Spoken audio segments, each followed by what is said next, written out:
আসসালামু আলাইকুম প্রিয় বন্ধুরা, সকলকে জানাই আজকে আমার অন্তরের অন্তঃস্থল থেকে জানাই হ্যাপি ইয়োগা ডে। তো আজকে এই ইয়োগা ডে সম্বন্ধে আমি কিছু আলোচনা করতে চাই। তো ইয়োগা ডে অর্থাৎ যোগ ব্যায়াম, এই আজকের দিনেই যে যোগ ব্যায়ামটা করব আর বাদ বাকি 364 দিন বসে বসে খাবো, এটা কিন্তু একদম সহজ হয় না। যোগা ডে যেমন গুরুত্বপূর্ণ যোগার ক্ষেত্রে, যোগ ব্যায়ামের ক্ষেত্রে, এই দিনটা স্মরণ করে গোটা বছর আমাদেরকে যোগ ব্যায়াম করে শরীর ফিটনেস রাখতে হবে। যোগ ব্যায়াম করার উদ্দেশ্য হলো আমাদের যে শারীরিক যে গঠন, যে সমস্ত গাঁটগুলান আছে, অর্থাৎ গিট, প্রতিটা গিটের মোবিলাইজেশন করা। যেমন এই যে হাতের কবজি দেখছেন, আমি এটা করছি মানে এটার মোবিলাইজেশন করছি, আঙ্গুলকে এরকম করছি, এটার মোবিলাইজেশন করছি, মোবিলাইজেশন হচ্ছে। তারপরে এই যে এটা করছি, এটার মোবিলাইজেশন হচ্ছে। যোগ ব্যায়াম সমস্ত মোবিলাইজেশন, গোটা অল বডির মোবিলাইজেশন করার নামই হলো যোগ ব্যায়াম।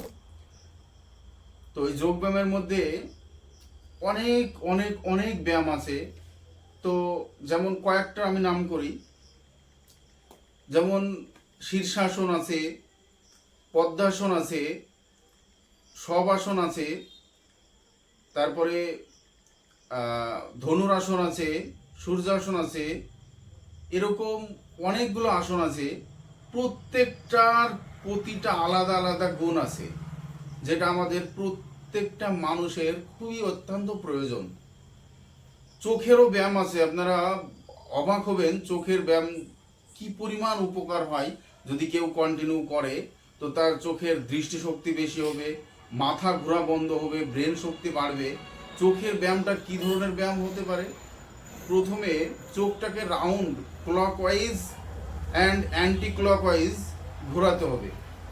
আপনাদেরকে একটু দেখাই, যেমন ধরেন আমার এখন আপনাদের সামনে সোজা তাকাচ্ছি, কিন্তু এটা যখন ঘোরাবো তখন কিভাবে ঘোরাবো, আমার দিকে একটু ফলো করে দেখবেন চোখটা কিভাবে ঘোরাচ্ছে। প্রথমে ডান দিকে নিলাম, তারপর উপর দিকে, তারপর বাম দিকে, আবার নিচ দিকে, ডান দিকে উপর দিকে, বাম দিকে নিচ দিকে, ডান দিকে উপর দিকে, বাম দিকে নিচ দিকে। এটা স্লো মোশনে দেখালাম। এবার আমি জোরে ঘোরাচ্ছি, দেখুন।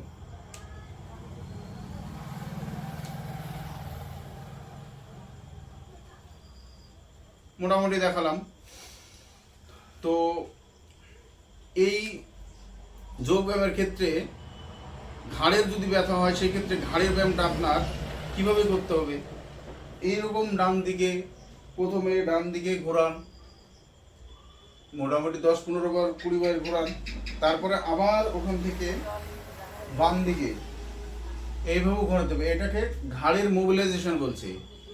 তারপরে মাজার ব্যায়াম আছে, হাঁটুর ব্যায়াম, এরকম করে সমস্ত শরীরের ব্যায়ামগুলান আছে। এই ব্যায়ামগুলান মোবিলাইজেশন হবে, মোবিলাইজেশন যত হবে তত শরীর ফিটনেস থাকবে।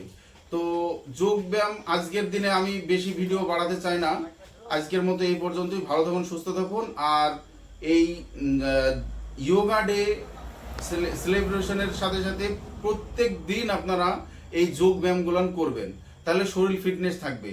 এখনকার দিনে প্রত্যেকের উচিত যোগ ব্যায়াম করা এবং বিভিন্ন ধরনের ব্যায়ামের সাথে সাথে বিভিন্ন এক্সারসাইজের সাথে সাথে দৌড়ানো, ভোরবেলায় বা যে কোনো টাইমে খেলাধুলা করা। তাহলে শরীর ফিটনেস থাকলে আপনার রোগবিধ কম হবে, এবং রোগবিধ যত বেশি হবে তত ডাক্তারদের টাকা পয়সা হবে। তো এটা না করে নিজে সুস্থ থাকুন, ভালো থাকুন, তাহলে পরে আপনাদেরকে আর ডাক্তার খরচ বাড়াতে হবে না। ভালো ভালো খাবার খেতে হবে। এই পর্যন্তই, আর বাড়াচ্ছি না। ভালো থাকুন, সুস্থ থাকুন, দেখা হবে পরে কোনো ভিডিওতে।